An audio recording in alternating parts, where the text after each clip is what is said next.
자, 유보 마이너스 유보 어제 말씀드렸었어요. 기억나시죠? 그죠? 과세기간을 1년씩 나눴기 때문에 일시적인 차이가 생기는 거다. 회계랑. 그죠? 그래서 이 일시적인 차이는 유보 마이너스 유보 이렇게 하고 차기 이후에 반드시 반대 세무조정을 거쳐서 소멸, 추인하게 된다. 추인. 그래서 우리가 소득금액 조정 합계표라고 부르는 15서식에 소득처분을 했을 때 소득처분의 유보나 마이너스 유보는 자본금과 적립금 조정명세서 을표 50호 서식의 을이라고 표현하는 거 있죠. 거기에 이제 별도로 기재되면서 관리가 된다 하더라. 그죠? 그럼 여기 뭐 경력이 많으신 분들이 대다수시니까 뭐 그런 걱정은 없지만 소득금액 조정합계표 작성을 할 때 유보 발생이냐 유보가 감소하는 거냐 그걸 잘 작성을 해야지 을표에서 플러스의 기재가 되느냐 마이너스의 기재가 되느냐 그 차이가 생기죠. 무슨 말씀인지 다 알고 계시죠? 그죠? 그리고 자본금과 적립금 조정에서 을표는 작성해 보셔서 아시겠지만 되게 민감해요. 뭐 어쩌겠어요. 컴퓨터니까. 되게 민감하다는 이유가 퇴직급여 충당금 잘못해가지고 퇴직급여하고 중간에 스페이스바 하나 먹었어. 혹은 잘못해가지고 퇴직급여 퇴짜 쓰기 전에 스페이스바가 하나 먹었어. 그러면 다른 계정 과목으로 인식해가지고 한 개가 더 생겨버리니까 꼭 검토를 좀 하셔야 돼요. 근데 뭐 컴퓨터 지가 뭘 알겠어요. 그러니까 되게 민감한데 그걸 잘 검토를 하셔야죠. 자, 그 정도 보시면 될 것 같아요. 넘어가시고요. 143페이지 사회 유출 돼 있죠. 어제 말씀드렸어요. 그죠? 사회 유출 중에 우리의 관심사는 과로 이번에 상여, 인정 상여 때문에 대표이사 가전금 때문에 그거 말고는 뭐 법인세 등 송금불사리 기타 사회 유출 그 정도 있을 거고 여러분들 뭐 세무 조정하시면 업무 무관차상 지급이자 송금불사리 하는 거 있을 거고 그죠? 뭐 퇴초가 한도초가 돼가지고 송금불사리 유보되는 거 있을 거고 혹은 정말 DB형이신 경우에는 송금사님 마이너스 유보로 퇴직연금 충당금 설정하시는 데 있으실 송금사님 하는 데 있으실 거고 또 뭐 별거 있나? 세금과 원가 중에 과태료 등 잡손실 송금불사리 기타 사유 유출하는 거 있을 거고 그런 거 말고는 뭐 딱히 잘 없죠. 그죠? 넘어갑니다. 요거 조금만 읽읍시다 여러분. 143페이지 3번의 사회 유출. 그때 과로 1번의 상여 하나, 둘, 세 번째 줄 끝에 대표자에게 기속시켜 이를 잉여금 처분에 의한 상해, 인정상해로 보건다. 그죠? 소득처분에 의한 상해는 그거 말고 기타 상해랑 구분하기 위해서 인정이라는 말을 표현한다 했죠. 그죠? 붙인다 했죠. 그래서 인정상해라고 얘기한다. 그리고 소득자료 명세서라는 데에 별도로 우리가 관리를 한다. 다음 페이지. 반갑 이번에 사후관리들이 있죠. 그죠? 이게 우리한테 필요한 거죠. 그죠? 해당 범위는 소득세 원천징수 의무가 발생한다 돼 있죠. 그죠? 여러분 어제 공부한 거 가지고 떠올려봐봐. 인정상해는 상해를 지급한 걸로 보는 거지. 상해는 근로소득이지. 근로소득이니까 받는 자가 누군데? 대표이사네. 개인이네. 개인이면 소득세법을 적용을 받겠네. 뭐? 어제 원천징수 관련돼 가지고 범위 원천징수 대상소득의 범위 그때 대상소득의 범위 근로소득이 들어간다고. 그러니까 지급하는 법인이 원천징수를 해야 되겠지. 그죠? 근데 뭐가 문제인데? 어제 했잖아. 원천징수라는 거는 소득을 지급하는 행위가 발생할 때 세금을 떼어놓고 지급하는 게 원천징수라고. 그런데 인정상해는 우리가 세무조정을 하면서 세무조정의 결과가 소득처분이 상해로 난 거지 소득을 지급하는 행위가 우리가 실질적으로 발생하지가 않지. 그럼 도대체 언제까지 원천서 신고를 할 거냐 이거야. 그래서 세법에서 요날 소득을 지급한 걸로 봐버리자. 그래서 지급시기 의제 혹은 원천징수시기 특례 이렇게 표현한다고. 칠판 잠깐만 보세요. 우리 세법에 의제라는 말이 있고요. 간주라는 말이 있어요. 같은 말이고요. 추정이란 말이 있는데 이건 좀 달라요. 그럼 의제와 간주인데 의제와 간주 뭐로 본다 그 얘기예요. 뭐로 본다. 그래 뭐로 보면 어쩔 건데 반증을 갖다 대서 뒤집어 엎을 수가 없고 무조건 그걸로 보겠다. 간단한 예를 들면 간주임대료. 그거 뭐 어쩌자는 건데 임대료로 본다 그 얘기야. 임대료로 본다. 그래 임대료로 보면 뭐 어쩔 건데 과세하겠다 그 얘기라고. 과세하겠다. 그리고 공급 의제 간주 공급한 걸로 본다 그 얘기야. 공급한 걸로. 그 공급한 걸로 보면 어쩔 건데 과표의 숫자를 넣어서 10%만큼 매출세액을 내게끔 하겠다. 그죠? 그럼 조금만 더 세법에 따라서 간주 공급한 걸로 보내. 간주 임대료로 보내. 그러면 우리가 상식적으로 생각할 때는 공급이 아닌가 봐. 우리가 상식적으로 생각할 때는 임대료가 아닌가 봐. 근데 세법 규정에 따라 가지고 임대료로 보겠대. 공급한 걸로 보겠대. 그게 간주, 의제. 책에 따라서는 공급 의제라고 쓰여져 있는 책도 있다고. 간주 공급은. 그럼 다시 돌아서 지급시기 의제. 우리가 상식적으로 생각할 때는 지급시기가 아닌가 봐요. 근데 지급한 걸로 보겠다 그 얘기야. 그럼 그날 지급한 걸로 보면 다음 달 10일까지 원천세 신고 납부가 이루어지면 되는 거지. 그게 지급시기 의제 1. 표현에 따라서는 원천징수 시기 특례 이렇게 표현한다고. 됐죠? 그 의제일이 언제인데 법인세 과표 신고 기한. 우리는 어제 법인세 과표 신고 3월 말까지 하는 걸로 그렇게 정했죠. 3월 31일에 지급한 걸로 보니까 다음 달 10일인 4월 10일까지 원천세 신고가 이루어져야 된다는 얘기예요. 됐나요? 자, 저거 마무리하고 갑시다. 그럼 추정은 뭔데? 추정. 먼 것 같다 그 얘기야. 먼 것 같다. 먼 것 같으면 반증을 갖다 대서 뒤집어 엎을 수가 있어. 간단한 예를 하나 들게요. 예를. 과거에 상속세 및 증여세법에 증여의제 규정이라는 게 있었어. 증여의제 규정. 증여의제 규정은 우리가 상식적으로 생각할 때 증여가 아닌데 증여한 걸로 보겠다 그 얘기지. 그게 뭐냐면 부부 사이에 동거래를 했대. 땅을 팔았대. 건물을 팔았대. 그거 괜찮은데 부부 사이에 무슨 돈이 왔다 갔다 하노? 그냥 줬지. 그래서 증여세를 때려놨다. 근데 이제 시대 상황이 달라졌거든. 시대 상황이 달라졌어. 시대 상황이 달라져가지고 진짜 꼴보기 싫은데 도장만 안 찍는 그런 경우들도 있다고. 응? 그리고 상속세 증여세 이런 거 상담하러 오시는 분들 보면 어르신들이 한 번씩 오실 때가 있어. 할머니가 남편 손을 잡고 끌고 와. 그걸 앉힌다. 그러면 남편이 이제 들은치 만치 해. 그럼 이 할머니가 왜 왔는데? 그래서 신세한테 하기 시작하는 거야. 내가 이때까지 다 키웠지. 집에 살림살이 하는데 돈이라도 한 푼 갖다 준 적 있나? 근데 내가 이 나이 먹대 동안 왜 내 재산이라고 하나 불러? 그 집 그거 내 명의로 바꿔라. 그래서 저한테 자꾸 온다. 그런 경우들을 좀 봤어. 그런 경우. 또 어떤 경우가 있는데 실사하는데요. 서울에서 크게 채석장을 하시다가 망해가지고 그래서 밀양 쪽으로 내려오신 분이 계셔. 언양 쪽으로 내려오신 분이 계셔. 남사장님인데. 근데 그분이 그 언양 쪽에 혼자 땅에다가 전원주택을 지어가 살아. 전원주택을 지어가 산다고. 이렇게 두 동으로 돼 있어. 별채라게 돼가지고. 이래 있는데 어떻게 알게 됐어. 어떻게 알게 됐는데 이분이 이제 혼자 저렇게 살아. 그러니까 자꾸 외로우니까 갈 때마다 밥을 먹고 가라고 처음 만났는데 그 다음 번 갔더니 술 먹고 자고 가라 그러고. 그래서 어르신이 엄청 외로우시구나. 그래가지고 같이 술자리를 했는데 그제서 얘기하시는 거야. 왜 혼자 사시냐고, 가족이 없냐고. 그러니까 어르신 표현을 그대로 뺄게. 되게 거부감 느끼지 마시고, 대부사님 내가 소시적에 계집질을 좀 하고 댕겼어. 인물을 주시더라고. 바람이 많이 나는 거야. 돈이 많이 드니까 바람이 많이 나는 거야. 근데 이제 사업이 망해버렸잖아. 그러니까 사모님이 꼴보기 싫으니까 가라 이런 거예요. 근데 도장을 같이 찍어주고. 그래서 사모님이 제 시골에 있는 그 땅 있지? 그거 내가 니한테 그렇게 팔 테니까 니 거기서 집 지을 돈은 있지? 그래 니 거기서 내 눈에 안 띄게 그거 살아라. 네? 제가 하고 싶은 얘기는 뭔데? 봐봐, 이제 부부 사이에도 돈 주고 하고 한다고. 세상이 달라졌잖아. 그래서 법도 바뀌었어. 증여의지 규정이 증여 추정으로 바뀌었어. 그래서 부부 사이에 땅을 사고 팔고 했다. 그러면 그냥 줬을 것 같은데 그 얘기야.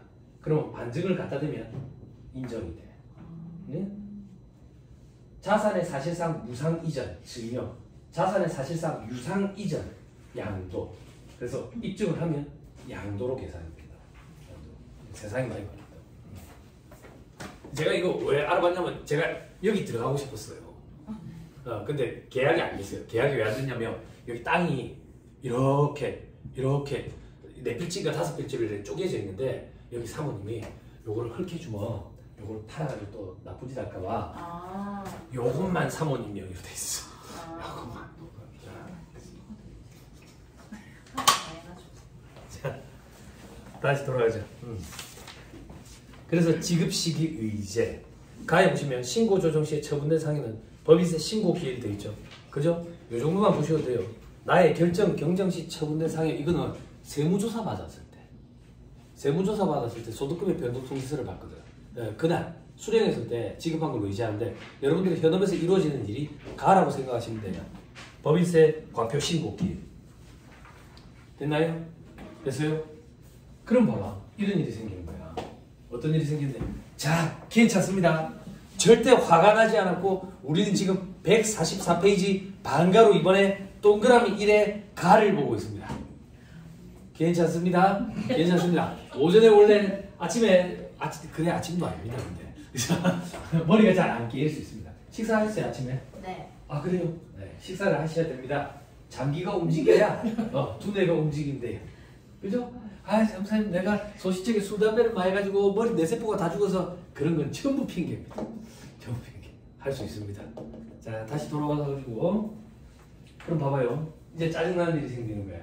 지급시기 의제 인정상에 대해서 3월 31일에 지급한 걸로 의제해서 우리는 4월 10일까지 원천세 신고를 해야 돼. 근데 문제는 뭔데? 이 지급시기 의제 규정을 적용하는 인정상여 근로소득 이 근로소득이 언제 기속이 되냐 이거야. 근로제공일이 속하는 사업년도에 기속되지. 근로제공일이 속하는 사업년도는 언젠데? 작년이라고. 그럼 작년 근로소득이라는 얘기네. 짜증이 확 나는 거지. 왜? 작년 근로소득 가지고 우리는 2월분 급여 지급할 때 연말정산이 끝났어. 끝났어. 그치? 뭐 일폭 터진 거지. 한 번 또 돌려야 되는 거지. 그죠? 그런 거예요. 그래서 이렇게 이루어지는 거예요. 됐죠? 그죠? 자, 계속 더 봅니다. 밑에 동그라미 2번. 귀속자, 대표이사라고 생각합시다. 근로소득으로 종소세에 과세된다.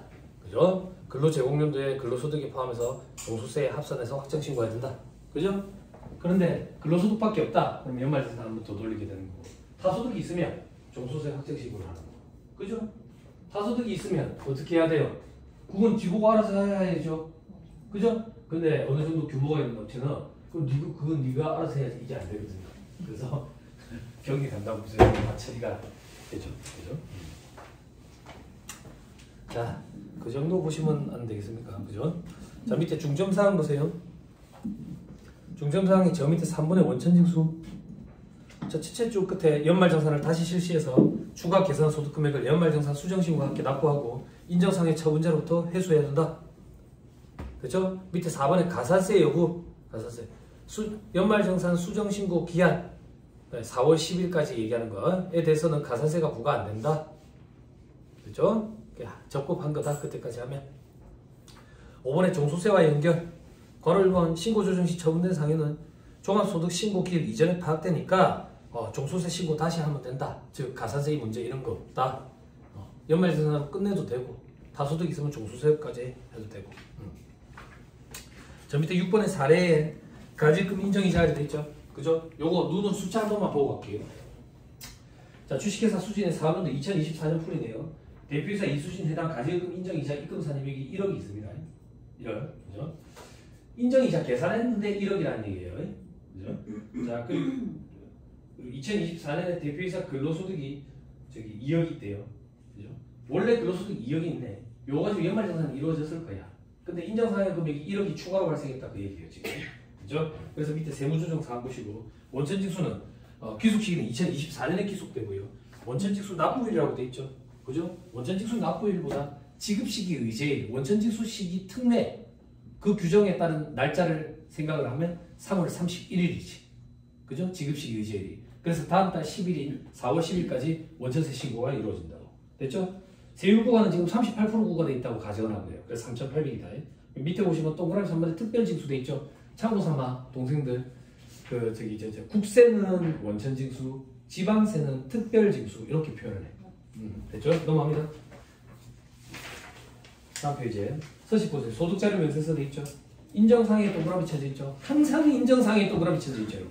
그죠? 여기 보니까 기속 4년도 2024년이고 원천징수할 소득세 원천징수일은 3월 31일 지급시기 의제일을 얘기하는 거예요. 됐죠? 좋습니다. 나머지 뭐 배당, 사후관리 이런 거 기타 수익 이런 거 있는데 이런 거 해당 사항이 없으니까 넘어갑니다. 자, 148페이지 결산 점검 체크리스트 돼 있죠. 강의 다 했습니다. 1번에 인정상여 요거 화장실 갔는데 신문을 안 갖고 왔을 때 찬찬히 한번 읽어보세요.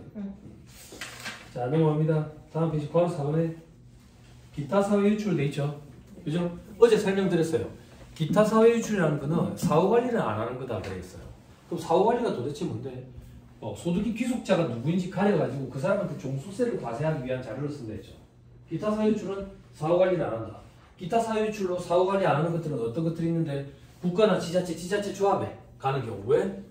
비과세법이니까 과세가 안 되니까 사후 관리할 필요 없다. 타법인한테 갔다. 어차피 과세될 거니까 사후 관리할 필요 없다. 개인 사업자한테 갔다. 사업소득을 구성하는 형태로. 그것도 사후 관리할 필요 없다. 어차피 사업소득으로 종수세 과세될 거니까. 또 어떤 것들이 있는데 조세 정책적인 목적에 따라 무조건 기타 사회 유출하고 치우는 거. 그게 접대비 한도 초과해. 업무무관 자산 등 지급이자 소금부사입니다. 업무무관 자산 등 지급이자 소금부사입니다. 어제부터 말씀드렸는데 뭔지 다 아시죠? 그죠? 이자 비용 중에 업무와 관련 없는 자산, 그죠? 뭐 동산, 부동산, 특수관계에 대한 업무무관 가질금에 해당하는 지급이자 부분, 그죠? 그때 여러분들 대표이사 가질금, 그죠? 송금불사립하고 기타 사유 유출 처분하죠. 그런데 인정이자 계산한 거는 소득이 귀속자를 가립니다. 대부분 대표이사니까 상해 처분되죠. 그건 기타 사유 유출 처분하는 게 아니에요. 됐죠? 세금과 공과금, 벌금, 과태료 이런 거는 왜 기타 사유 유출합니까? 국가에다가 내는 거잖아. 그래서 기타 사유 유출 처분합니다. 됐죠? 법인세 같은 거는요, 우리 회사에서 벌어들인 이익 중의 일부를 국가에 낸다라고 보는 거예요, 세법은. 그래서 국가에 귀속되기 때문에 기타 사유 유출 처분하고 말아요. 그때 법인세에는 법인세 등이라고 표현한다고. 법인세 등에는 법인세, 지방소득세, 농특세 다 포함해서 법인세 등 이렇게. 됐죠? 오케이, 됐습니다. 넘어갑니다. 다음 보시면 뭐 인정매당에 보면은 149페이지에 보면 요거 하나만 체크하세요. 동그라미 5번에 보면 세 번째 줄에 10% 배당 자산에 이 연방 영어 이상한 거 있죠. 그로스업 뭐 이런 거 있죠. 찾았어요? 그죠? 요건 제가 조금만 소개해 드릴게요. 제가 지금 강의를 하지는 못하고요. 이 학원에서 이루어지는 강의 중에 종소세 실무 강의가 있어요. 종소세 실무 강의 때 이런 거 궁금증을 좀 해소를 하세요. 종소세 실무 강의 열린 지 이제 한 2년밖에 안 됐어요. 그 전에 연말정산 실무 강의를 하면 수강생분들이 선생님 금융소득 종합과세 좀 해줘요. 금융소득 종합과세 좀 해줘요. 근데 어떻게 연말정산 하기도 시간이 부족한데. 그래서 여러분들이 자꾸 목소리를 내고 요청을 하세요. 그러면 학원이 열어줄 겁니다. 그랬는데 재작년에 열기 시작해가지고 전국적으로 반응이 괜찮았어요. 종소세 실무 강의. 그럴 때 오셔가지고 그 궁금증을 좀 해소하시면 됩니다. 금융소득 종합과세 되는 사람 제법 있습니다. 동생들은 그런 생각할 수 있거든요. 금리가 낮은데 이자 얼마 돼서 채권에 투자하는 사람들 제법 돼요. 여러분들 대부분은 어디가 부촌이고 이런 거 잘 모르는데 부산은 해운대에 친부자들이 있다 했잖아요. 어떻게 한 달에 걸쳐가지고 진짜 부자 이런 분들을 알게 됐어요. 한 달에 막 10몇 억씩 이렇게. 그게 한번 물어봤어요. 궁금해가지고 어떻게 그렇게 돈을 많이 버시냐고. 정말 요거 하신다. 그래서 벤츠 해가지고 3억짜리 차를 현금으로 바로 해가지고 서울에서 갖고 와라 해가지고 현금으로 바로 해가지고 갖고 막 그러시더라고요. 부럽습니까? 부럽습니까? 그래. 공짜가 됐습니까? 한 달에 아마 그 정도 벌면 이게 다 둘러 빠지고 없지 않을까? 여성이었어요. 여성이었는데 다 둘러 빠지진 않았는데 아무튼 공짜가 어디 있습니까? 그죠? 여러분들도 지금 회계사무실에 일해보셔서 아시잖아. 그죠? 돈을 많이 준 데는 일이 많죠? 무조건 그럴 수밖에 없죠.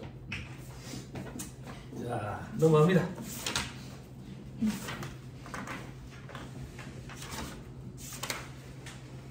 자, 그리고 151페이지에 사례 이런 거 있는데 이런 거는 경력이 짧으신 분들 계실 때 하는 거예요. 넘어가세요.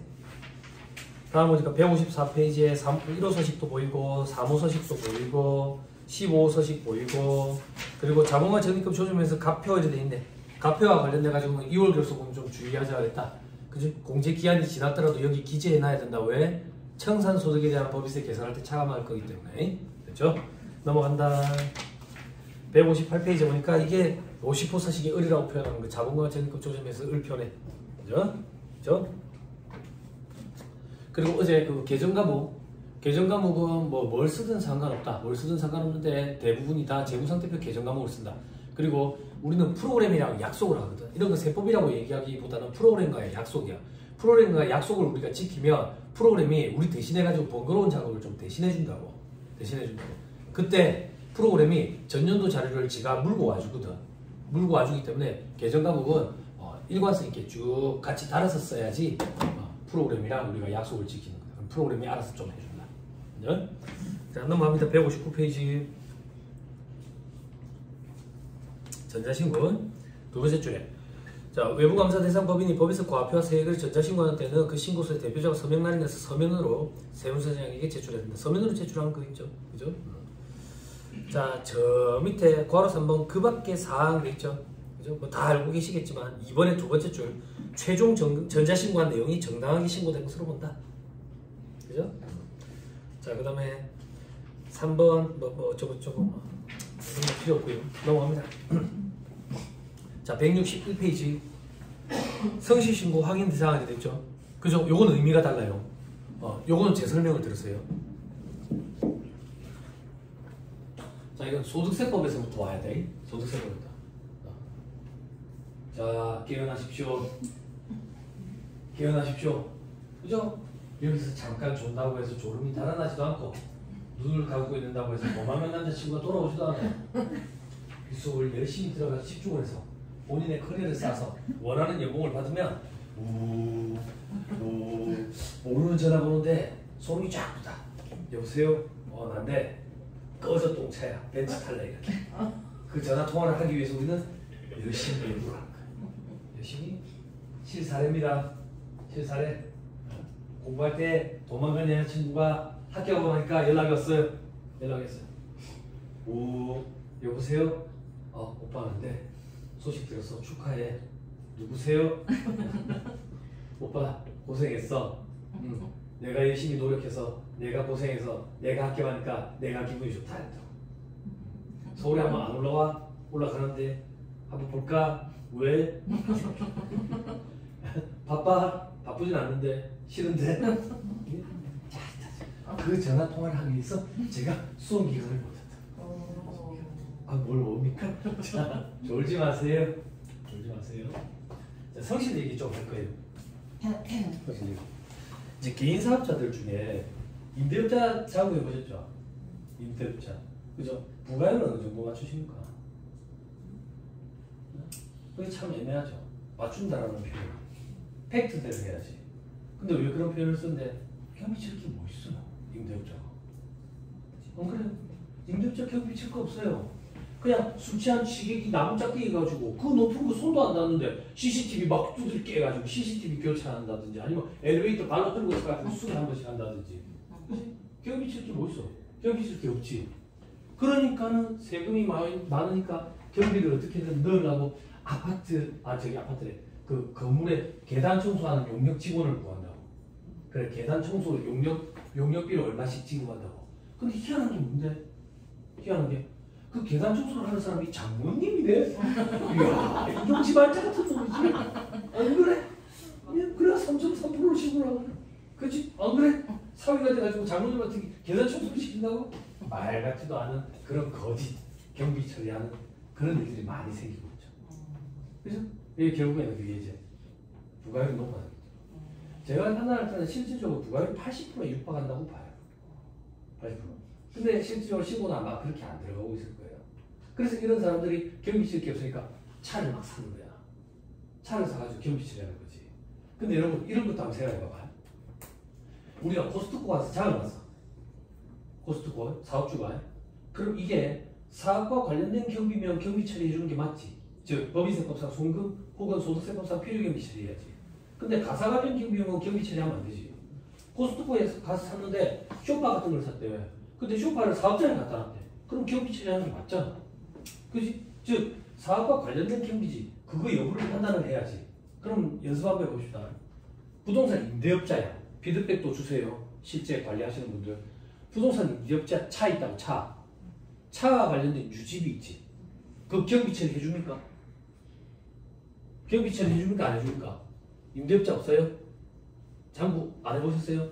올해 백이사님 임대업자 장부 맡겨라 이렇게. 그래 공부를 하시지. 차를 부가세 얘기하는 거 아니고 지금. 부가세 매입세 공제 얘기하는 거 아니고 비용용 소형수용차 구입 임차 유지에 관련된 매입세 불고 그거 얘기하는 거 아니고 차 기름값 이런 거 경비 처리했냐고. 안 했어요? 해줘요. 아니 임대 사업자가 차가 필요해요. 어디 어디 의사들 찾아다니면서 우리 건물에 제발 좀 입점해 주세요. 이렇게 영업하러 댕겨요? 차 안 넣어줘요. 왜 차 안 넣어줍니까? 그럼 임대 사업자도 걸어 댕기라는 얘기예요? 아니 차를 타고 댕겨야지 될 거 아니에요? 이게 애매한 거야. 애매하다. 그래서 요즘엔 웬만하면 다 넣는 것 같더라고. 그 예전에 저는 어떻게 했냐면 좀 보수적이니까 사업자한테 얘기를 했어요. 사업과 관련 없는 경비를 볼 수도 있다. 볼 수도 있다. 그렇지만 넣어달라면 넣어주겠다. 근데 문제가 생길 수도 있다. 라는 미리 사전에 필담으로 이제 필담을 꼭. 저희 사무실 어제 말씀드렸죠. 직원들 캡처해가지고 몇 월 며칠 몇 시에 통화 내 이래가지고 직원들 해줘요. 그래 안 하면 꼭 딴소리를 해요. 이런 게 애매한 게 있는 거예요. 애매한 게. 사업과 관련 있다고 볼 수도 있는데 사업과 관련 없다고 볼 수도 있고. 그지? 그래서 임대사업자들 차를 사가지고 경비 처리하는 거죠. 차를 사가지고. 어떻게 경비 처리하는데? 리스로 해가지고. 리스. 근데 사업주들이 또 많이 하는 질문 있죠. 차가 필요한데 리스를 해야 경비 처리해야 된다 하던데 사면 안 돼? 사가지고 감가상각하면 되잖아. 근데 왜 리스를 해야 경비 처리가 되는데? 그런 광고가 많지. 차를 사서 감가상각해도 경비 처리가 되고, 그죠? 유지비 경비 처리, 리스에도 경비 처리되고, 장기 렌트도 경비 처리된다고. 경비 처리. 그죠? 리스 조금 이따 얘기해 줄게.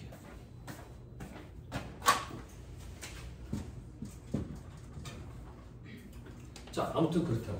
그래가지고 경비 처리를 하려고 그렇게 리스 계약을 하는 거야. 리스 계약 어떻게 하는데 3년 계약을 한다고. 3년. 뭐 사는데 벤츠 S클래스 까만색을 사는 거지. 한 2억 주고 샀어.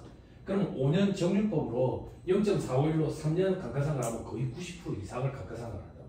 그럼 90% 이상을 경비 처리를 떨어먹고 벤츠 S클래스 하얀색으로 또 바꾸는 거지. 그래서 3년 동안 경비 처리 떨어먹고 벤츠 S클래스 빨간색으로 바꾸고 벤츠를 계속 그게 밉잖아. 그러니까 업무용수익자 규정이 등장한 거 아니겠어? 업무용수익자 규정이 등장하면서 리스 계약 전부 다 5년으로 다 바뀌었다고. 이거 세법이 무섭지.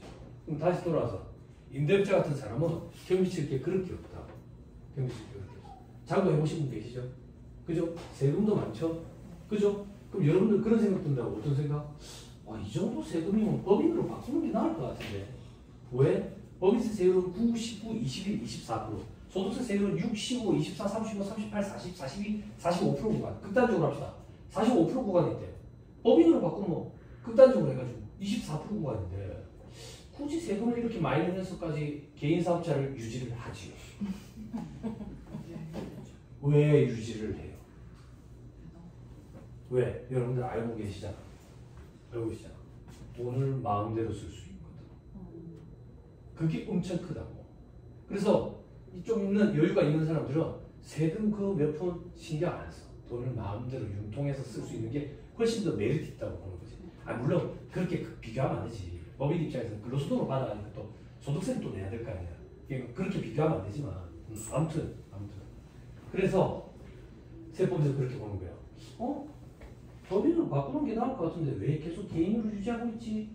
뭔가 구린내가 나는 게 아닌가 이거야. 그래서 너 그 세금 친구 똑바로 해라. 아니면 반 죽여버린다. 대신에 한 달 더 줄게. 이래가지고 성실신고 확인 제도라는 게 등장을 한 거야.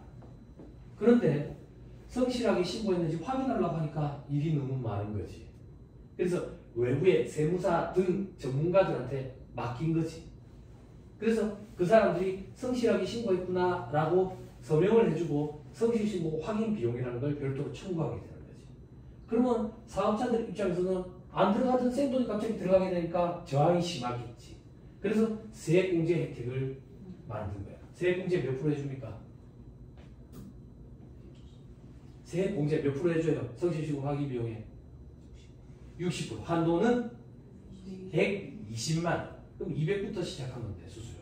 예전에 이게 한도가 100만 원이라서 우리가 수수료 청구할 때 166만 6,666원을 청구해야 되는 그런 불상사가 있었지. 우리 수수료 청구 깔끔하게 하도록 하기 위해서 세법이 개정된 게 아닐까? 자, 돌아야 됩니다. 그렇죠? 됐어요? 이게 성실신고 확인제도라고. 그러면 봐봐. 사업주들은 이런 생각한다고. 어떤 생각? 세금 내가 많이 내면서도 개인 사업자를 유지하는 이유가 뭔데? 돈 마음대로 융통할 수 있으니까 내가 유지했는데 뭐야? 성실신고 확인제도라는 게 도입돼가지고 나 이제 뭐 법인처럼 신고를 해야 된다고? 피곤해졌네. 그럴 것 같으면 법인으로 전환해가지고 세금이라도 적게 내는 게 안 낫겠어? 그래서 법인으로 전환을 한다고.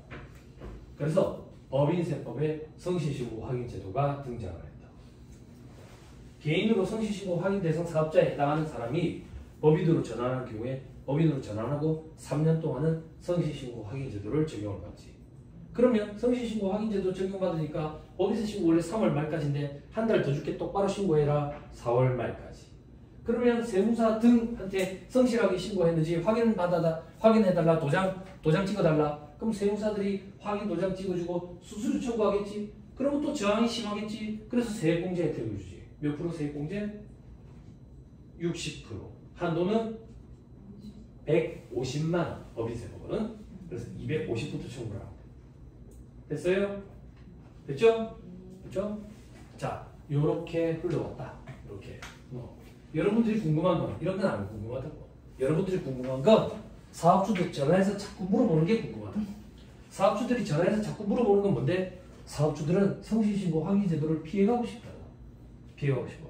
그래서 개인 사업자로 성실신고 확인제도 적용받을 때 법인으로 전환을 해. 법인으로 전환하면서 일부만 전환해가지고 성실신고 확인제도를 피해갈 수 있는 방안.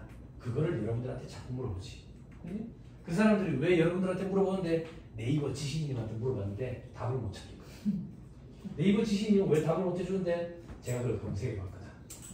그런 질문이 10만 건 이상이 있어. 그래서 우리나라에 도둑놈들 꽉 찼지. 잘 들으세요.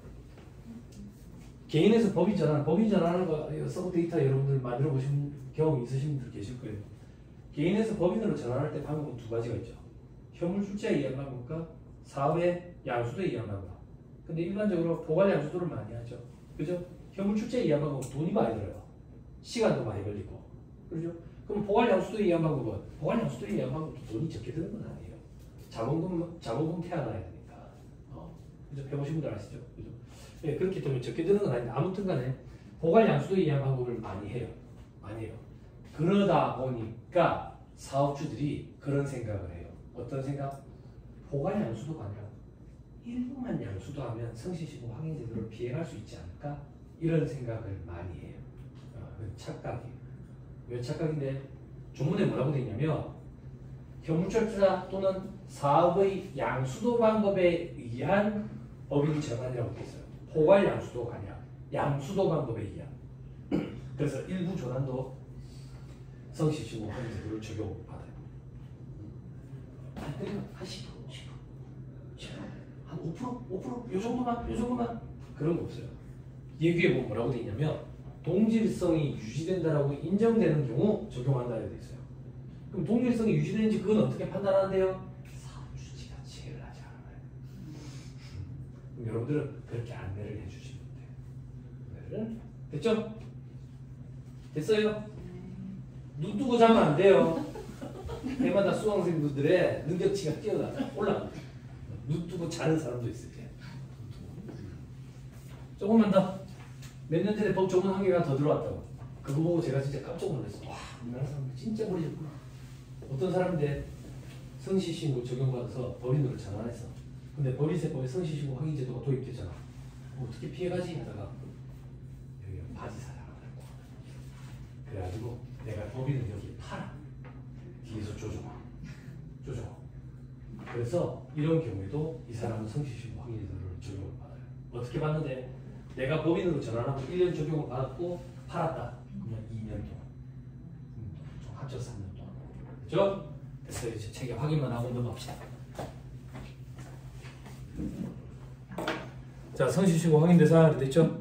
성실신고 확인 대상 법인 두 번째 줄에 세무사 등이 확인하고 작성한 성실신고 확인서를 납세지 관할 세무서장에 제출해야 된다. 근데 외관법 대상은 회계감사를 받은 법인은 제출하지 아니할 수 있다. 그게 회계감사에 가름하는 거다라고 생각하시면 돼요. 이중으로 그렇게 하진 않는다. 자, 어떤 법인이 성실시효 확인 대상 법인이냐? 괄호 2번부터 봅시다. 사업용 고정자산을 현물출자 등을 통해서 법인으로 전환한 내부법인. 동그라미 1번에 소득세법에 따른 성실시효 확인 대상 사업자가 사업용 고정자산 현물출자 또는 사업의 양수도 방법이야. 포괄 양수도가 아니라. 됐죠? 양수도 방법에 따라 내부법인으로 전환하는 경우에 그 내부법인. 전환하고 괄호 안에 3년 동안. 됐죠? 됐죠? 자, 그 다음 밑에 동그라미 2번. 이렇게 전환한 내부법인이 경영하던 사업을 다음 페이지 이렇게 다른 방법으로 인수한 내부법인. 그게 무슨 말인데? 아까 법인을 팔았다 했잖아. 그죠? 그 얘기하는 거야. 됐나요? 또 어떤 사람이 성실시효 확인 대상 사업자인데 앞페이지 다시 돌아오세요. 동그라미 1번. 괄호 1번. 다음 요건을 모두 갖춘 법인 돼 있죠? 그죠? 이거 어제 제가 잠깐 말씀드렸던 우병우법 적용 대상 법인. 눈으로 한번 확인해 봅시다. 자, 첫 번째 줄. 동그라미 1번 첫 번째 줄 끝에 지배주주 등이 보유한 주식 등의 합계가 발행 주식 총수의 50%를 초과한대. 이게 가족 기업인 거야. 최대 주주랑 특수관계인 합쳤더니 50% 넘어. 50% 넘어. 동그라미 2번에 부동산 임대업을 주된 사업을 한대. 여기서 주된 사업, 주업 여부는 어떻게 판단합니까? 세법에서는 주업 여부 판단할 때 간주임대료 계산할 때만 제외하고 전부 다 수익 금액이 큰 걸 주업으로 해요. 그래서 여러 가지 업을 영위할 때는 주업이 매년 바뀔 수도 있어요. 올해는 도매업이 수익 금액이 제일 많고 올해 주업은 도매업이고요. 내년에 제조업이 많으면 제조업이 주업이고요. 달라지는 거예요. 자, 그런데 혹시나 부동산 임대업을 주된 사업으로 안 하면 다음 항목의 금액 합계액이 기업액의 기준에 따라 계산한 매출액의 50% 이상이어야 돼. 100분의 50. 이게 과거에 70이었거든. 개정이 됐다고. 50% 이상. 어떤 금액이? 가나다 돼 있죠. 그죠? 이 금액이 뭐냐면 여러분 예전 정권, 문재인 정권에서 부정적으로 봤던 패시브한 소득이라고 표현해가지고 수동적 소득 있죠. 수동적 소득. 그거에 대해서 제재를 많이 가했지. 그 세 가지 소득. 부동산 소득, 그리고 이자 소득, 배당 소득.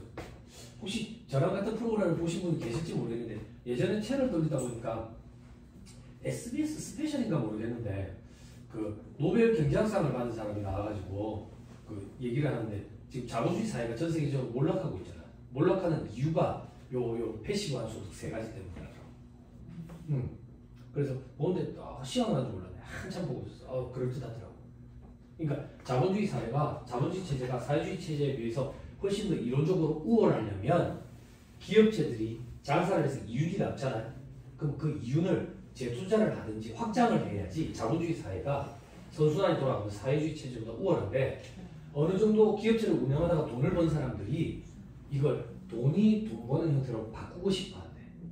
그래서 투자나 이런 걸 하지 않고 부동산 금융소득 쪽으로 눈을 돌리면서 자본주의 사회가 지금 올라가고 있다 라고 얘기하는데 그럴듯하더라고요. 또 말이 조심스럽네. 빨갱이 이런 거 아닙니다. 시대가 더 시대인데. 됐죠? 자, 그래서 이 세 가지 소득이에요. 가해, 부동산 또는 부동산상 권리의 대여로 인해서 발생하는 소득의 금액도 있는데 여러분들 소득의 금액 X표 치고요. 시긴 들어서 수입 금액이라고 쓰세요. 수입 금액. 그냥 들어온 거다 이렇게 생각하시면 편해요. 그리고 괄호 안에 조특법에 따른 입금액 가산할 금액을 포함한다 돼 있죠. 그죠? 화살표 뽑아내서 그게 뭘 얘기하는 거냐면 간주임대료 얘기하는 거예요. 간주임대료. 그죠? 간주임대료 얘기도 조금 해줘야 되겠네. 나에 보시면 이자소득, 다에 보시면 배당소득. 됐죠? 그리고 동그라미 3번에 상시 근로자 수가 5명 미만이어야 돼. 이때 상시 근로자 수 5명 미만 여부를 판단할 때는 최대 주주와 특수관계에 있는 사람들 배제하고 그리고 단시간 근로자, 기간제 근로자, 계약직 근로자 이런 사람들 다 배제하고 나머지 정규직 근로자인데 정규직 근로자 중에 원체세 신고가 안 들어가는 사람 또 배제. 원체세 신고가 들어가고 있어야 돼. 됐나요? 너무 빨라요? 더 빨리 할까요? 네, 알겠습니다.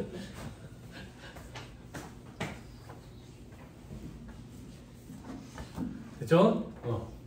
자, 간주임대료 얘기부터 먼저 조금 하고 리스 얘기를 조금 드릴게요. 시계 보지 마세요. 네, 아직 쉴 때 안 됐어요. 쉴 때 되면 쉽니다. 쉴 때 되면. 아니요, 지역 어느 지역을 가나 똑같습니다. 수강생분들은. 그죠? 한 50분하고 10분 쉰다고 얘기한 적 없는데 꼭 50분쯤 되면 제가 혹시 모르나 싶어서 그러면서 여태까지 저랑 아이 컨택도 한 적도 없는 사람이 갑자기 아이 컨택을 하면서 시계를 찾거든. 아이 컨택하면서 시계를 하거든. 눈치를 엄청 준다. 모른 척 계속 하고 있다. 그렇지. 칠판. 간주임대료 계산해 보셨죠? 임대업자 한번 해보셨으니까 뭐 할 때 계산해 보셨죠? 부가세 신고할 때. 그죠? 그죠? 임대 공급가액 명세서 작성하시잖아. 그죠? 전입일 전출일이라 가지고 그러면 프로그램이 지가 알아서 뭐 계산을 해주죠. 근데 숫자가 더럽더죠.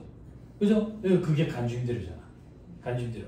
근데 여러분들 그걸 수익금액 제외 이래가지고 과표에 수익금액 제외 해가지고 간주임대료 금액을 달아놓지. 그지? 그걸 물어보는 거야. 그게 왜 수익금액 제외인가 이거야. 그때 말하는 수익금액은 도대체 뭔데요? 법인세 신고한다고 가져갈게.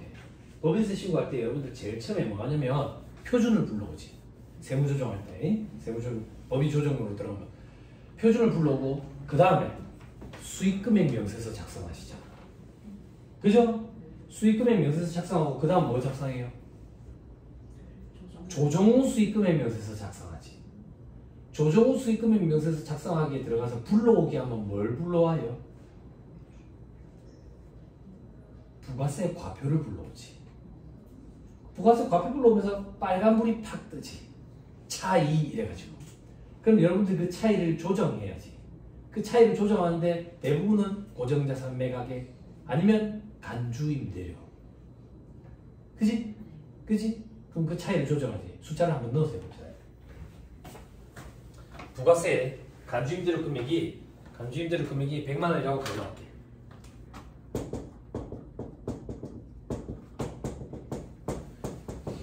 간주임대료 어떻게 계산했는데 보증금 척수 여기 정기예금 이자율 곱하고 360으로 나왔다. 그랬더니 계산이 희한하게 딱 떨어져가지고 100만 원 나왔다고 볼게. 100만 원. 그럼 얘가 부가세 과표에 100만 원만큼 들어가지고 10%만큼 매출세를 냈을 거예요. 근데 왜 과표의 수익금액 제외라는 데다가 넣지? 부지런을 떠시면 안 넣어도 상관없지만 아무튼 이렇대. 이래놓고 이제 법인세 신고를 하는 거야. 조정 후 수익금액 명세서 들어가지고 불러오기 해서 불러오게 했더니 이 부가세 과표 100만 원을 불러온 거야. 100만 원을 불러왔는데 수익금액 가감이라는 데서 조정을 하지. 가감이라는 데서 조정을 해가지고 간주임대료 이래가지고 감한다. 감. 그럼 이 100만 원을 빼지. 그럼 수익금액이 얼마나 바뀌는데 요거밖에 없다고 가정해봐. 수익금액이 0원으로 바뀌지. 왜 이렇게 하냐 이거예요. 왜 이렇게 하냐. 왜 이렇게 하냐. 라고 물어봤더니 15년차 차장님이 세무사님 그렇게 얘기하시면 어떡해요. 간주임대료는 법인세법상 입금이 아니니까요. 입금 맞는데. 세무사님 그렇게 얘기하시면 어떡해요. 법인세 신고책에 보세요. 간주임대료 계산한 사실이 있는데. 응? 법인세법상 간주임대료 계산해 보신 분. 법인세 조정할 때 없지요. 법인세법은 간주임대료를 입금으로 볼 때 대상 법인에 해당하는 그 법인만 입금으로 봐요. 그 법인이 부동산 임대업을 주업으로 하고 차입금이 자기 자본의 2배를 초과하는 차입금 과다법인이라고 표현해요. 이런 법인만 간주임대료가 입금이에요. 그러면 여러분들이 맡고 계시는 회사는 그런 회사가 없는 거야. 그런 회사가 없으면 전부 다 간주임대료는 입금이 아니라고. 입금이 아니면 수익금액이 없는 거지. 없는 거니까 0원으로 맞춰야지. 근데 부가세 과표에 100만 원을 불러 안 하니까 100만 원을 빼면서 0원으로 맞추는 거야. 됐죠? 자, 언니들이잖아. 이걸 알고 계셔야 돼. 동생들이 물어봤어. 언니, 근데 이거 수익금을 가가면서 이 간주임대료를 왜 맨날 항상 빼는 거야? 파씨 진짜. 그럼 여태까지 했던 게 다 틀렸다 소리야? 이래 하지 말고. 응? 이래 하지 말고. 야, 니 그 땅바닥에 굴러다니는 거 법인세 신고책 있지? 언니, 거기 간주임대료라는 아파트 있거든. 거기에 어떤 법인들이 그거 계산하는지 한번 봐봐라. 이게 언니지. 그치? 됐죠? 됐습니다. 자, 이제 리스 얘기 조금만 해봅시다.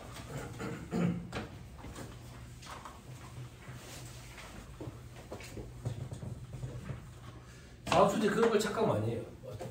뭐 지난주에도 저도 관련되는 업체에서 관련 업체에서 한 군데서 이제 그 얘기한 그 커피숍 케이터링 서비스요.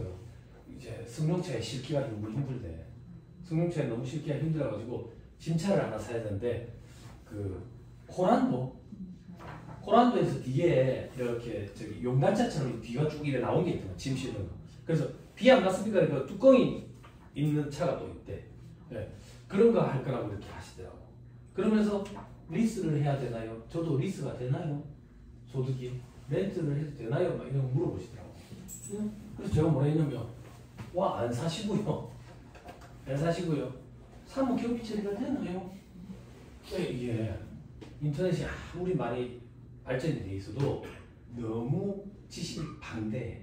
그 방대한 지식 중에는 내가 필요한 것도 있고 불필요한 것도 있으니까 그걸 골라서 보기가 참 힘들지.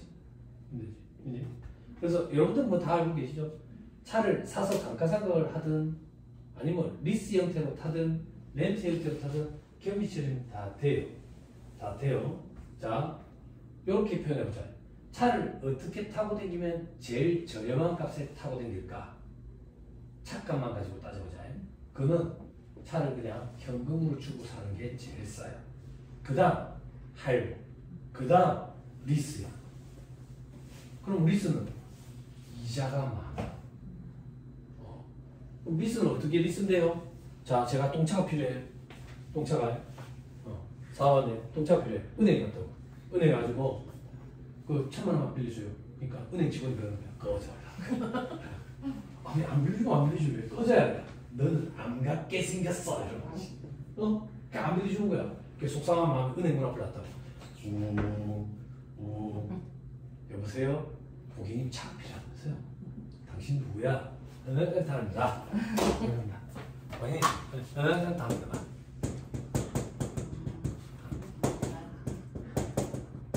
고객님 저희가 차를 사서 빌려드릴게요. 요게 리스예요. 그럼 쟤들은 얼마를 받는데 1,000만 원짜리 차면 최소 1,100만 원을 받는다고. 왜? 차를 빌려준 것 같지만 결국엔 돈을 빌려준 겁니다. 그래서 리스는 금융보험업에 들어가기 때문에 부가세 법상 면세사업자고 세금계산서 발행이 안 되는 거야. 계산서를 발행해 주는 거라. 근데 저 이자율이 두 자릿수라고. 두 자릿수. 그럼 10%만 따져도 1,000만 원짜리 차를 1,100만 원을 주고 타는 거야. 응? 그래서 사람들이 잘 모르는 거 그런 거 있어. 어떤 거 벤츠 S클래스가 지나가. S클래스. 우와 S클래스인데 근데 뒤에 번호 팔아보니까 호하효 이게 에이 커네. 배운 사람은 다르지. 우와 커네 해야지. 누가 부자야? 2억을 주고 타는 사람이랑 2억 2천을 주고 타는 사람은 누가 부자야? 우와 커네 해야지. 안 그래? 그 정도로 이자율이 높아요. 됐어요? 됐어요? 그럼 사업주한테 뭘 추천해야 돼요? 사는 거? 암기. 참고해보셨잖아. 사업주들이 이자가 비싼데도 불구하고 왜 리스를 해가지고 타고 다니던가요? 응?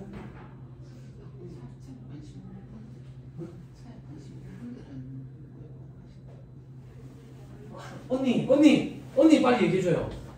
리스를 하면 차값보다 이자를 많이 내기 때문에 차값보다라고 표현하고 있거든요. 이자가 고금리라고 돈이 많이 나가잖아. 그럼에도 불구하고 사업주들이 왜 리스를 해서 타고 다니는데요? 그래 얘기하면 경비처리 다 경비처리 되잖아. 더 많이 하고 싶어. 경비처리 더 많이 그럼 저축하면 되잖아. 저축하면 되잖아. 개인연금 저축 하면 되잖아. 아니 해줘. 알고 계시잖아. 건강보험 때문이잖아. 건강보험 때문이잖아. 내 재산으로 자꾸 건강보험 못하는 거 틀린다고. 그리고 할부로 사거나 이러면 이게 내 대출로 잡힌다. 근데 내 대출 한도가 확 줄어버린다고. 그것 때문에 리스를 하는 거잖아. 그것 때문에. 그러니까 여러분들이 상담을 했을 때 그래 얘기해야지. 건강보험에 영향을 미친다든지 혹은 할부 대출, 사업자금 대출 한도가 줄어든다. 그거에 영향을 생각을 해야 된다. 그게 자기 운신의 폭이 좁아질 것 같으면 리스를 해야지. 이자를 많이 주더라도. 어떻게 해? 자기 운신의 폭이 좁아지기 않기 위해서는 비용이 더 많이 나가는 거지. 그렇게 생각해야 돼. 응? 건강보험 때문에 제일 크다. 건강보험. 재산으로 잡히니까. 응? 왜? 건강보험이 무서워요. 네, 그렇죠. 근데 어제 어제 우리 그런 얘기 했었잖아. 그죠? 삐르르르 어제로 못 돌아. 어제로 머릿속으로 혼자 어제로 잠깐 돌아가셔가지고 그런 걸 조금 생각을 해보시죠. 근데 이제 머리 훨씬 저보다 훨씬 똑똑한 사람들이 이제 정부에 모여가지고 앞으로 방책을 연구하고 있으니까 또 자꾸 합리적으로 세상이 안 바뀌겠어요. 경력 제일 많으신 분 지금 몇 년이나 됐어요? 언니 몇 년이나 됐어요? 한 20년 됐어요? 30년? 아니다. 30년? 그죠? 엄청 다시다. 그럼 언니는 예전에 뭐 네오플러스 이전부터 그렇죠. 하시길래? 롱롱하고. 예? 롱롱하고. 아 예. 예 알겠습니다. 예 알겠습니다. 예. 아 알겠습니다. 아니 대부분 개그가 잘 적응이 안 되네요. 예 알겠습니다. 롱롱하고. 예. 알겠습니다. 집에 가서 와이프한테 얘기해 줘야 되겠다. 아 대구에서는 부산에서 지난주에 강의하는데 신문 강의하는데 농담을 툭 던졌는데 어떤 한 분이 뭐라 하는지 알아요? 헐 이러는 거야. 너무 오랜만에 들어봤다. 헐 질백 너무 오랜만에 들어봤거든요. 저랑 동시대를 사실 추억 돋는다 이랬더니 요즘에 애들 이런 말 안 쓰거든.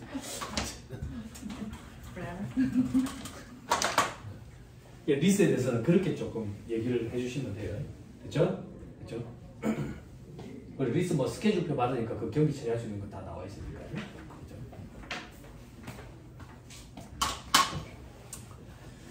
됐습니다. 자, 그 정도 보시면 됩니다. 161페이지 성실신고 확인 대상 돼 있죠? 그 정도 우리 지금 이거 다 살펴봤고, 그죠? 다음 페이지 이제 이번에 성실신고 확인자, 세무사 등, 그리고 3번에 성실신고 확인서 제출, 첫 번째 줄 끝에 과표와 세액을 각산주 송료율에 속하는 달의 말일로부터 4개월, 4월 말까지, 그죠? 신고를 해야 된다. 됐죠? 됐습니다. 자, 그 정도 보시면 됩니다. 164페이지 범위세 납부되어 있는데 여기서부터는 잠깐 끊었다가 또 얘기를 좀 하시죠. 네.